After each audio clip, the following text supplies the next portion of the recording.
누가복음 8장입니다.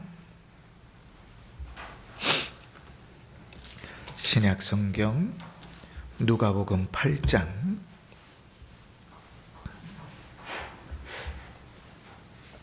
43절로 48절까지. 제가 봉독할 때 하늘의 음성을 들으시길 바랍니다. 이에 12해를 혈류증으로 앓는 중에 아무에게도 고침을 받지 못하던 여자가 예수의 뒤로 와서 그의 옷가에 손을 대니 혈류증이 즉시 그쳤더라. 예수께서 이르시되 내게 손을 댄 자가 누구냐 하시니 다 아니라 할 때에 베드로가 이르되 주여 무리가 밀려들어 미나이다. 예수께서 이르시되 내게 손을 댄 자가 있도다. 이는 내게서 능력이 나간 줄 알미로다 하신대 여자가 스스로 숨기지 못할 줄 알고 떨며 나와 엎드려 그 손댄 이유와 곧 나은 것을 모든 사람 앞에서 말하니 예수께서 이르시되 딸아 내 믿음이 너를 구원하였으니 평안히 가라 하시더라. 아멘. 한 주간도 평안하셨습니까? 네. 이제 달력의 마지막 장이 시작됐습니다.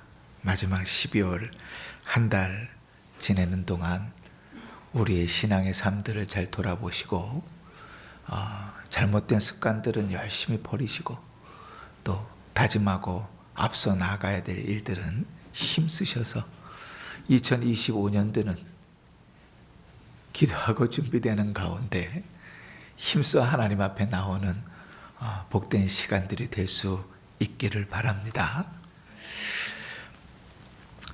같은 시간을 살아도 사람마다 저마다의 사정이 있고 사람마다 그 삶의 무게는 다릅니다.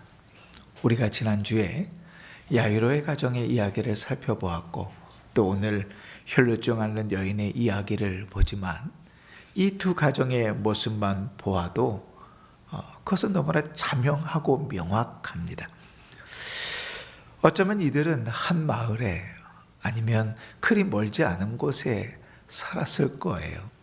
혈류증을 앓는 여인이 예수님께서 야이로의 집을 가는 중에 주님을 만났으니까 한 동네에 사는 사람이 아닐까 그렇게 생각됩니다. 그리고 오늘 우리가 성경을 읽어보면 이들에게 똑같은 12년이라는 시간이 주어져 있는 것을 봅니다. 근데 그들이 살았던 12년이 완전히 다른 시간이었던 것을 알 수 있어요. 지난주에 살펴봤던 야이로의 가정은요, 지난 12년 동안은 대단히 행복한 가정이었습니다. 이 야이로가 회당장이었잖아요. 회당장은 장로들 중에서 뽑는 거니까 그래도 나이가 꽤 있는 사람일 거예요. 그런데 그 집에 12년 전에 외동딸이 태어났습니다. 자식이 없다가 자식이 태어났는데 그게 또 하필이면 딸이에요. 얼마나 귀하고 행복했겠어요. 그냥 결혼하고 아이가 나면 당연한 줄 아는 사람들의 생각에서는 전혀 이해할 수 없는 일이지만 결혼하고 오랜 세월 동안 자녀를 갖지 못하다가 이제 아이가 태어났는데 딸아이가 태어났다. 얼마나 그 가정의 경사일까요? 이 여자아이가 죽을 병이 걸리기 전까지 이 아이는 이 가정의 행복덩어리였고 또 이 가정의 웃음의 근원이었을 겁니다. 그지? 자라나면서 이 아이가 얼마나 이쁜 짓을 많이 했겠어요. 그지요? 누워있다가 뒤집고 뒤집다가 기고 기다가 앉고 앉다가 걷고 그 모든 과정들을 보는 건 내내 기쁨이었겠지요. 아이가 12년을 자라는 동안 이 아이는 그 집안의 가장 소중한 보물이었을 거예요. 더더군다나 그 12년 동안 이 아이가 죽을 병에 걸리기 전까지 말이지요. 얼마나 잘 자랐는지 유대인들은 12살이 되면 이제 시집 갈 때가 됐다 이렇게 보았거든요. 우리 옛날하고 똑같죠, 뭐, 그죠? 지금 그런 얘기하면 큰일 나지만 옛날에 유대인들은 그랬어요. 그러니까 아이가 잘 자라서 이제 결혼을 할 수 있을 정도까지 자랐다.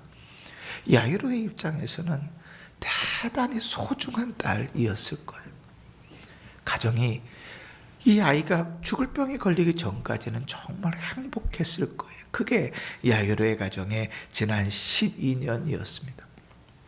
그런데 완전히 반대로 그 12년을 지옥과 같은 시간을 보냈던 사람도 있습니다. 오늘 우리가 읽은 혈류병 앓는 여인이지요. 그 지난 12년은 절망의 순간이고 다시 돌아보기 싫은 순간이고 다시 그 시간을 살라 그러면 감히 살 엄두가 안 나는 시간이에요. 여러분, 혈류증이라는 것은 쉽게 이해하려면 여성의 생리가 끊이지 않고 계속되는 것을 이야기합니다. 1년에 한 달에 한 번 일주일 상간 생리하는 것도 참 힘들고 괴로운데 12년 동안 그 생리가 끊이지 않았다. 그 여인이 얼마나 힘들었을까. 그런데 율법은 이러한 여인을 불결하다 이렇게 정의합니다. 레위기 12장에 보면 이러한 여인은 이 여인을 만지는 것도 만진 사람도 불결해지고 이 여인이 몸에 닿는 모든 것은 다 불결해져서 물로 씻고 그날 저녁까지 불결한 채로 있어야 되는 그러한 처지였어요. 그러니까 이 혈류병을 앓는 여인은 가는 곳마다 불결해지니까, 만지는 곳마다 불결해지니까 사람들과 함께 있는 일이 쉽지 않아요. 그러다 보니까 자연스럽게 사람들과 어울리지 못했을 겁니다. 이 여자인들 왜 가정에서 사랑받지 않는 여자였겠어요? 저주받은 여자, 박복한 년이기 때문에 이런 일을 당한 것이 아닐 거 아니에요. 이 여자도 참 가정에서 사랑받는 누군가의 딸이었을 거예요. 어쩌면 누군가의 아내였을지도 몰라요. 그런데 지난 12년 동안 혈류병을 앓으면서요, 그 주위의 사람들은 다 떠나갔어요. 그 마을의 사람들도 누구나 그녀를 아는 사람은 그녀를 피해야만 했어요.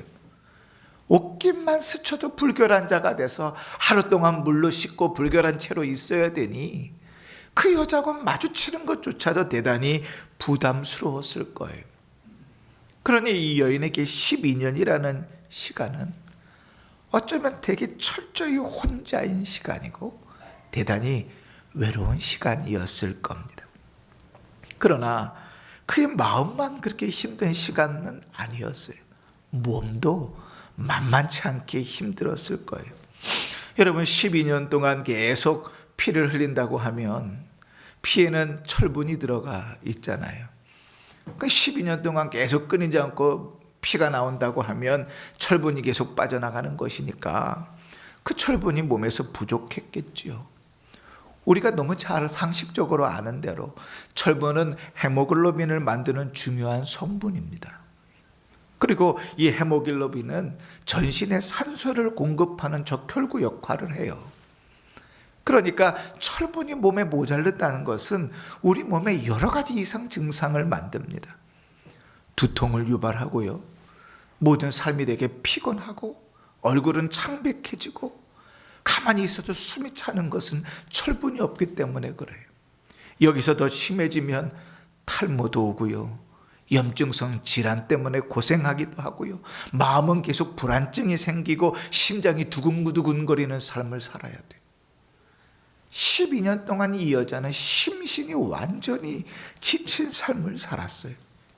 그러면서 12년이라는 시간이 그녀에게는 아무런 희망을 가질 수 없는 순간, 내가 이렇게 살아 뭐하나, 차라리 죽지 라는 순간이 올 정도로 이 여인은 완전히 절망의 상황에 놓여 있습니다.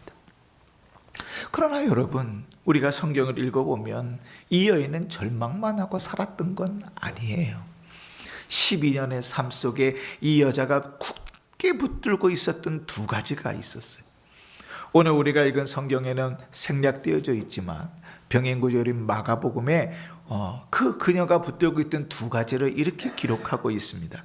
마가복음 5장 26절에 보면 많은 의사에게 많은 괴로움을 받았고 가진 것도 다 허비하였으되 아무 효험이 없고 도리어 더 중하여졌던 자예, 이렇게 기록합니다.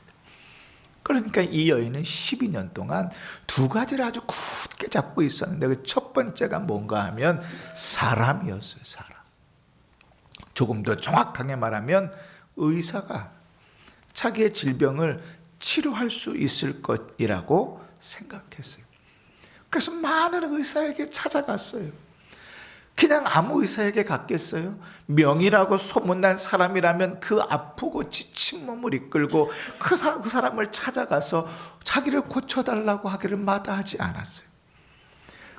그녀는 자기가 불치병이라고 생각하지 않았어요. 의사가 고칠 수 있는 병이라고 생각했어요. 이 혈류병 정도는 의사가 고칠 수 있다고 생각했죠. 여러분, 우리가 예수님의 시대의 이 성경을 읽으면서요, 그때의 의술이 대단히 형편없었을 것이라고 생각하면 착각이에요. 여러분, 허준의 동의보감을 보면 알듯이 그 옛날에 의술이 대단히 뛰어났잖아요. 의사들이 의사가 될 때 선서하는 히포크라테스 선서에 나오는 이 히포크라테스는 기원전 300~400년 전 사람입니다. 그러니까 기원전 300~400년 전에서부터 지금 예수님 당시 시대까지는 그 300~400년을 지나면서 의술은요 대단히 많이 발전했어요. 문헌들을 찾아보면 이 로마의 시대에 의술 중에는 심지어는 임플란트도 있었답니다. 이가 약하면 이를 해서 넣었다는 거예요. 이미 로마 시대에 제왕절개를 해서 아이를 출산했고요. 코 같은 부분은 성형수술도 했다고 그래요. 지금과 같지는 않아도 상당한 발전이 있었던 거예요. 이미 히포크라테스 때부터 소변을 가지고 소변 샘플을 가지고 질병과의 역학관계를 연구할 정도였으니까 의술이 우리가 생각하는 단순한 주술 정도는 아니었을 거예요. 그러니 이 여인이 자기의 혈류병을 의사가 고칠 수 있다고 생각하고 의사마다 명의마다 따라다니는 것은 당연한 일이겠죠.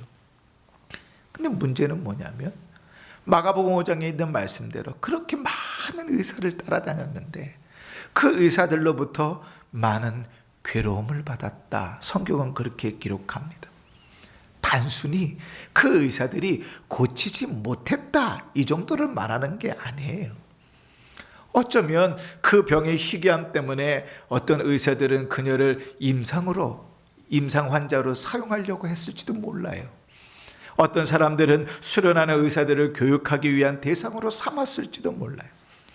그녀들은 의사들을 의지했는데 그녀는 괴로움만 가중될 뿐이었고 마가복음 5장에 보면 아무 효험이 없었다. 그렇게 의사들을 믿고 전국 방광복고 의사들을 따라다녔는데 그렇게 사람을 의지했는데 그 사람이 자기 소망이 되지 못하는 거예요. 문제를 해결해 주지 못하는 거예요. 또 우리가 아까 읽었던 마가복음 5장에 보면 그녀는 뭘 의지했는가? 돈을 의지했어요. 그러고 보니까 딱 우리 같아요. 사람을 의지하고 돈을 의지하는 인생. 성경에 보면 그녀는 상당한 재물이 좀 있었던 것 같아요. 아마 처음에는 땅도 있고 집도 있고 돈도 있고 귀중품도 있고 상당한 재물을 가진 사람처럼 보여요. 그러나 12년 전에 처음 그렇게 증상이 발견됐을 때 내가 돈도 좀 가지고 있고 좋은 의사만 만나면 이 병 정도는 고칠 수 있겠지 이렇게 생각했을 줄 몰라요.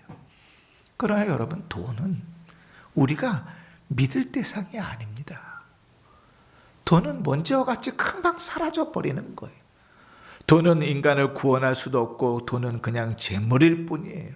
그것을 신뢰하는 것만큼 어리석은 게 없어요. 근데 우리는 돈이 우리 인생을 살게 한다고 생각해요. 건강도 상하고 주일도 반납하고 믿음도 버려가면서 열심히 돈을 벌어요. 그게 우리를 살 것 같다고 생각해요.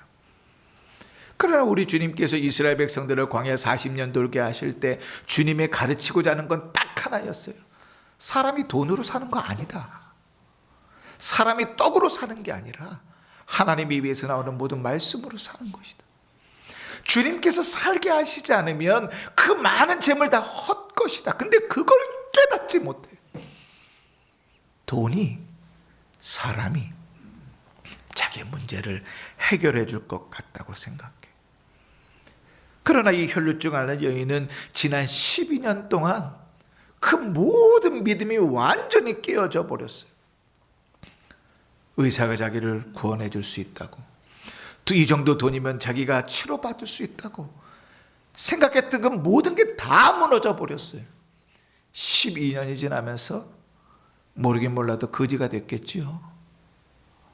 그리고 성경은 뭐라고 표현하는가? 그의 병세가 더 악화되었다, 이렇게 표현합니다.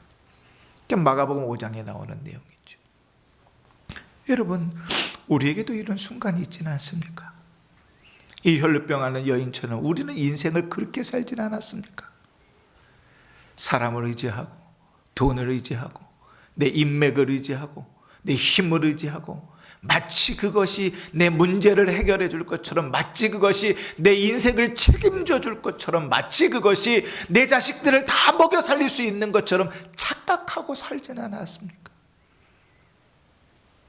세상 사람들이 지금 그렇게 살아갑니다. 내 암담한 미래를 바라보면서, 내 인생의 여건을 바라보면서, 내가 가지고 있는 문제들을 바라보면서 내 인맥이 그 문제를 해결해 줄 거라고 생각하고, 내가 가진 돈이 그것을 해결해 줄 거라고 생각하며 살아요. 어느 곳에 가든지 사람과 돈을 붙들고 있지 않는 사람이 없어요. 몸이 아프면 병원을 가야 되잖아요. 그런데 병원을 가야 되면 사람들이 제일 먼저 하는 생각이 뭔지 아세요? 삼성병원에 누구 아는 사람 없나? 신자도 권사가 돼도 목사가 돼도 그러더라고요. 인맥이 되라고 생각해요. 돈이 문제를 해결할 거라고 착각해요. 이 혈루증 앓는 여인은 혈루증을 앓고 난 지난 12년 동안 지옥 같은 인생을 살았을 뿐 아니라 심신이 다 지치고 자기가 믿고 있던 그 모든 것이 다 무너지는 인생을 살았어요. 그렇게 12년을 살았어요. 요즘 표현으로 하면 살아있는 게 용해요. 아마 지금 시대 같으면 벌써 잘못된 생각들을 했을지도 모르겠지요. 그런데 이 여인에게 그 지난 12년을 보상이라도 하듯이, 아니면 그 지난 12년을 비웃듯이 그에게 주어지는 엄청난 은혜가 있습니다. 두 가지 은혜가 있는데, 그 절망의 순간에 이 여인은 그 두 가지 은혜로 말미암아 인생이 바뀝니다. 그 첫 번째가 무엇인가 하면 예수에 대한 소문이 들렸다는 거예요. 마가복음 5장에 보면, 오늘 우리 읽은 본문에도 생략되어 있는데 이렇게 기록됩니다. 26절 27절에 아무 효염이 없고 도리어 더 중하여졌던 차에 예수의 소문을 듣고, 완전히 절망의 순간이잖아요. 근데 그 절망의 순간에 그 귀에 예수에 대한 소문이 들려옵니다. 여러분, 예수의 소문이 들렸다는 것은 단순히 예수님에 대한 이야기만 들렸다는 것이 아니겠죠. 예수라는 사람이 있대, 잘생겼대, 수염이 갈색이래, 이런 얘기가 들린 게 아니겠죠. 누가복음 6장에 보면 예수님에 대한 소문이 어떻게 났는가가 이렇게 표현됩니다. 예수께서 그들과 함께 내려오사 평지에 서시니 그 제자의 많은 무리와 예수의 말씀도 듣고 병 고침을 받으려고 유대 사방과 예루살렘과 두로와 시돈의 해안으로부터 온 많은 백성도 있더라. 더러운 귀신에게 고난받는 자들도 고침을 받은지라. 온 무리가 예수를 만지려고 힘쓰니 이는 능력이 예수에게로부터 나와서 모든 사람을 낫게 하밀러라. 아멘. 이 소문이 들려온 거예요. 예수가 능력의 말씀을 전하기도 하고 병도 고치고 귀신도 쫓아내고 심지어는 예수를 만지기만 해도 능력이 예수님으로부터 나와서 그가 고쳐진대. 이 소문이 이 여인에게 들려진 거예요. 여러분, 이것이 은혜이지요. 그런데 더 큰 은혜는 뭔가? 그 말씀이 이 여인에게 믿어졌다는 거예요. 이 시대에 우리에게 가장 큰 문제가 뭔지 아세요? 설교를 수십 번, 수백 번, 수천 번 듣는데 믿어지지 않는 거예요. 하나님 말씀을 못 들어서 못 믿는 게 아니라 하나님 말씀을 들을 수 있는 기회는 너무 많은데 그 말씀이 믿어지지 않아요. 다 안 돼요. 시험 보면 다 100점이야. 물어보면 다 알아. 근데 그 말씀을 믿지 않아요. 믿지 않으니 그 삶이 변할 리는 만무하거든요. 믿어야 인생이 변하지요. 알아야 인생이 변하는 게 아니라 예수의 말씀을 믿어야 인생이 변하는데 예수의 말씀은 다 알아요. 근데 믿지를 않아요. 그러니 기도하지 않고, 그러니 복음 전하지 않고, 그러니 봉사하지 않고, 믿음이 없는 거예요. 몰라서가 아니라 그 말씀을 못 믿는 거예요. 그런데 이 12년 동안 심신이 지치고 완전히 절망 가운데 있는 이 여인이 말도 안 되는 주님의 그 말씀을 믿는 거예요.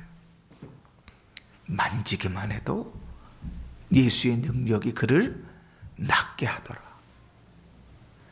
여러분, 한편 생각해 보면 당연할 수 있을 것 같아요. 얼마나 간절하면 그것도 믿겠어요. 그죠? 제일 나쁜 놈들이 죽을 병에 걸렸다고, 불치병에 걸렸다 그러면 이거 먹으면 낫는다고, 이거 하면 낫는다고 물건 팔아먹는 놈들이잖아요. 야, 남의 아픔을 그렇게 이용해 먹는 사람들은 죄송해요. 그건 놈들인데 그런 놈들은 정말 나쁜 놈들이에요. 작은 지푸라기라도 하나 잡고 싶은 그 마음인데. 그런데 여러분, 사실 우리가 너무나 잘 아는 바와 같이 주님의 말씀이 그렇게 믿어지는 게 당연한 일인가요? 실망의 자리, 절망의 자리, 낙담의 자리에서 하나님의 말씀이 들려졌다고 믿어지는 게 당연해요?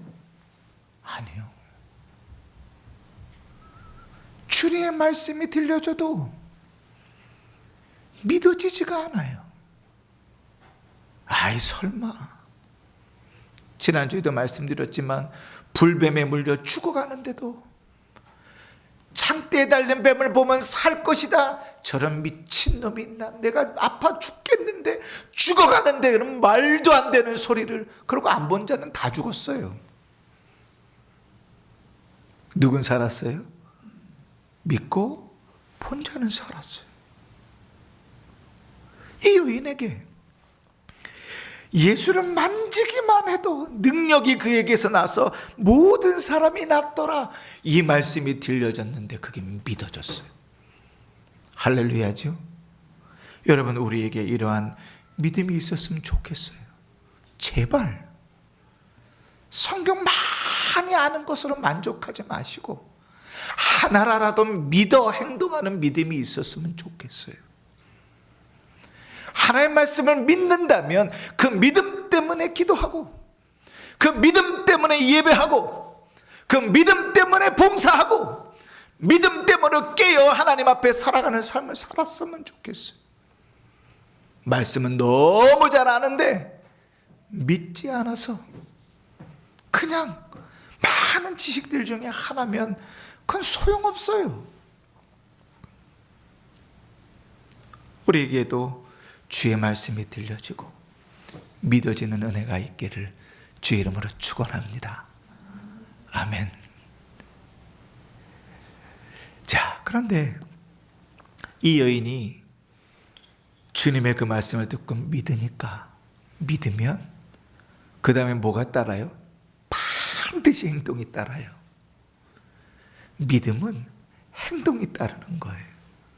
믿는데 행동이 없는 것은 믿음이 아닐 수 있어요. 그래서 야고보서에 보면 행함이 없는 믿음은 죽은 믿음이라. 하나님이 이곳에 함께 계시는지 믿어요? 그러면 그 믿는 믿음에 합당한 모습으로 예배를 드려야죠. 그렇지 않으면 안 믿는 거겠죠. 하나님이 내 인생을 책임진다고 믿어요? 그거 믿는 자가 기도를 안 하는 게 오히려 더 이상하지요. 기도하면 하나님 들으시고 응답하시는데, 믿는 자는 행동이 따릅니다. 이 여자가 주님의 말씀을 듣고 그 말씀을 믿었어요. 그러니까 이 여인이 예수님을 찾아 나갑니다. 근데 여러분, 12년이 지난 이 여인의 몰골은요, 형편없어요. 한번 생각해 보세요. 심신이 다 지쳤죠. 여잔데 머리에 탈모가 나고 울렁울렁거리고 심장이 두근두근거리고, 그잖아요. 두통이 심하고, 이런 상황 가운데 집 밖을 나간다는 것 자체가 고통이겠죠. 그 나쁜 건강으로 나가서 예수님을 바로 만날 수 있으면 너무나 좋지요. 그런데 몸도 엉망인데요. 사람들은 얼마나 많은지. 이 여인은 그 사람들을 뚫고 지나갔어야 됐어요. 주님께까지 도달하려면 그 사람들을 해치고 돌아가야 됐어요. 얼마나 힘들까요? 심신이 다 지쳤는데 그 많은 인파 사이를 뚫고 예수님께 가는 길이 쉬웠겠냐고요. 더더군다나 이 여인은 유대인의 율법에 불결한 여인이지요. 이 여인이 손을 대면 어떻게 돼요? 불결해지잖아요. 그러니 자기는 최대한 자기가 불결한 여인인 걸 숨겨야 돼요. 왜냐하면 해집고 들어가면 거기에 수십 명이 다 불결한 사람이 돼갖고 그날 하루 종일 물로 몸을 씻고 불결한 자로 있어야 되니까 자기의 신분도 숨겨야 돼요. 건강은 너무 좋지 않아요. 너무 많은 사람들을 비집고 가야 돼요. 그렇게 주님께로 겨우 가서 주님 앞에 손을 댑니다. 오늘 우리가 읽은 성경에 보면 그가 옷을 손을 대었다는 표현이 4번이나 반복해서 나와요. 옷에 손을 댔다, 옷에 손을 댔다는 말이죠. 그러니까요, 이 여인이 예수님의 옷에 손을 댄 행위는 대단히 중요한 행위예요. 그죠? 그런데 여러분, 이 여인이요, 그렇게 주님 앞에 가서 주님의 옷에 손을 댔다는 이 표현은 주님의 옷을 딱 잡았다는 표현이 아니에요. 마치 스치듯, 그 옷을 스치듯, 손의 옷이 스치듯 주님의 옷에 손을 대었다는 거예요. 아니, 어쩌면 우연히 손이 옷깃에 닿은 것과 같이 주님의 옷자락을 만졌다는 거예요. 사람들이 많잖아요. 많은 인파 때문에 어쩔 수 없는 것처럼 주님 옷에 손이 닿은 거예요. 베드로도 그렇게 얘기하잖아요. 45절에 보니까 베드로가 이르되 주여 무리가 밀려드나이다. 누가 거기에 손을 댔는지 누가 압니까? 그만큼 이 여자의 행위는 아주 작고 시시한 것이었어요. 눈에 띄지도 않고 어쩌면 느껴지지도 않는 일이었어요. 그러나 이 별 볼 일 없는 작은 행위는 주님에 대한 절대적인 믿음에서 나온 행위였어요. 수많은 사람들이 예수님의 옷깃에 손이 닿았을 거예요. 그런데 능력이 나간 것은 그 여인에게 밖에 없어요. 그녀가 자기가 손을 댄 이유를 이렇게 표현해요. 이는 내가 그의 옷에만 손을 대어도 구원을 받으리라 생각함이더라. 그러니 이 여인은 필사적으로 믿음으로 나간 거예요. 그녀의 강한 확신과 의지가 있었어요. 이 여자는 주님의 능력을 간절히 사모했어요. 그리고 아주 작은 행동이지만 그녀는 주님에 대한 강한 신뢰로 주님의 옷자락을 만집니다. 그 행동은 아주 작아요. 그러나 그 마음은 큽니다. 어쩌면 그녀에게 일어난 일은 그의 인생을 건 마지막 일일지도 몰라요. 주님은 그녀의 행위에 관심을 가지십니다. 마치 성전 앞에 과부가 2렙돈을 드리는 것을 칭찬하셨던 것처럼 주님께서는 믿음의 여부가 중요했던 거예요. 우리는 때론 행위의 크기에 가치를 두고 살아갑니다. 그래서 맨날 실망하고 절망하고 그 행위의 크기 때문에 주눅이 들어 살아요. 그런데 그 행위의 크기보다 영혼의 가치에 마음을 둘 줄 알아야 돼요. 겨자씨만한 믿음이 있어도 주님은 그 믿음을 기뻐하며 사용하시거든요. 예수님은 이 혈루증 앓는 여인의 촉각을 느낀 게 아니라 이 여인의 마음을 느끼신 거예요. 예수님은 그녀가 자기의 옷자락을 만진 것을 느낀 것이 아니라 그녀의 믿음을 느끼셨던 거예요. 그 결과 주님은 그녀에게 은혜를 더하십니다. 48절을 읽어볼까요? 시작. 예수께서 이르시되 딸아 내 믿음이 너를 구원하였으니 평안히 가라 하시더라. 3가지가 주어지는 은혜가 더합니다. 첫 번째가 뭔가 하면 건강이 회복되어졌어요.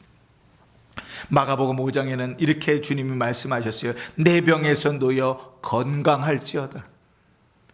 그녀의 아주 작은 행동인데 믿음으로 가지고 향한 행동이라고 하기에는 너무 보잘것없는 옷깃 스치는 것 같은 아주 작은 행동인데 주님께서 거기에 은혜를 더하십니다. 그의 건강을 회복시키세요.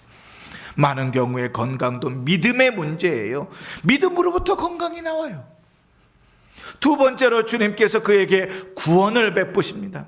단순히 육체만 건강해진 것이 아니에요. 모든 구원은 믿음으로부터 나와요. 육체의 구원도 영혼의 구원도 주님에 대한 믿음으로부터 나와요. 영육 간의 강건함은 믿음으로부터 나오는 거예요. 3번째 그가 얻은 은혜는 무엇인가 하면 평안이에요. 평안히 가라 하는 말은 평안을 누리라는 말이에요. 믿음으로 말미암아 그는 평안해졌어요. 믿음 없는 인생을 살아갈 때는 불안했어요. 지난 12년 동안 살았던 삶, 그는 최선을 다해서 살았고 온 재산을 다 드렸고 모든 의사를 만났지만 그는 불안했어요. 인생이 불안해요. 앞길도 불안해요. 지나온 삶은 참 우울하고 앞에 살아갈 길은 막막해요. 그 삶에 평안은 없어요. 어디를 가든지 무엇을 하든지 누구를 만나든지 예수가 없는 삶은 불안해요. 왜냐하면 예수님께서 평안의 주인이시기 때문에 그래요. 요한복음 14장 1절에 너희는 마음에 근심하지 말라. 하나님을 믿으니 나를 믿으라. 또 27절에 평안을 너희에게 주노니 곧 나의 평안을 너희에게 주노라. 평안은 주님의 것이에요. 우리 마음의 평안은 믿음으로만 얻을 수 있어요. 말씀을 정리하겠습니다. 사랑하는 성도 여러분, 믿음은 들음에서 납니다. 말씀이 들려지는 은혜, 그 말씀이 믿어지는 은혜가 있는 삶을 살기를 바랍니다. 매일 기독교 방송 틀어놓고 살면 뭐합니까? 매 예배 때마다 예배 자리에 앉아있으면 뭐합니까? 하나님의 말씀이 들려지지 않고 그 말씀이 믿어지지 않으면 어쩌면 그것은 참 헛된 일일 수 있어요. 그러나 하나님의 말씀이 들려지고 그 하나님의 말씀이 믿어지면 그 믿음은 더 큰 믿음으로, 더 온전한 믿음으로, 더 풍성한 믿음으로 우리에게 돌아옵니다. 그래서 로마서 10장 17절에 그러므로 믿음은 들음에서 나며 들음은 그리스도의 말씀으로 말미암는다고 말합니다. 사람이든 물질이든 다른 것을 의지하고 있으면 주님이 믿어지지 않아요. 그래서 때로는 주님께서요 완전히 밑바닥까지 끄집어내려서 아무것도 소망이 없게 만들어서 그 다음에 주님을 만나게 하시는 경우를 우리는 종종 보게 되잖아요. 2번째로 믿음은 아주 작은 것이라도 그 삶을 변화시킵니다. 행동을 유발합니다. 여러분, 믿는다고 말만 하고 행동 없는 사람들 신뢰하지 마세요. 믿음은 반드시 삶으로 드러납니다. 복음에는 하나님의 의가 나타나서 믿음으로 믿음에 이르게 하나니 오직 기록된 바 오직 의인은 믿음으로 말미암아 살리라. 로마서 1장 17절이에요. 믿음은 그 삶으로 드러납니다. 아주 작은 보잘것없는 행위일 수 있어요. 이 혈루병 앓는 여인이 마치 옷깃을 스치듯이 주님의 옷깃을 스쳤던 아주 보잘것없는 사소한 행동일 수 있어요. 그러나 믿음의 그 행동은 그에게 더 큰 은혜를 납니다. 병을 낫게 하고 구원을 얻게 하고 평안을 누리게 하는 것처럼 말이지요. 사랑하는 성도 여러분, 혈루증을 앓는 여인과 같이 의지하던 모든 것을 내려놓고 예수님의 말씀이 믿어지는 은혜가 있기를 바랍니다. 그 믿음의 행위가 아주 작고 보잘것없어 보여도 괜찮습니다. 우리가 믿음으로 행동할 때 하나님은 그 믿음을 보십니다. 하나님은 그 믿음의 은혜를 더해 주실 것입니다. 이번 한 주도 이러한 믿음의 은혜를 더하시는 하나님을 경험하며 그 주님을 찬양하며 살아가는 복된 성도가 되시기를 주의 이름으로 축원합니다.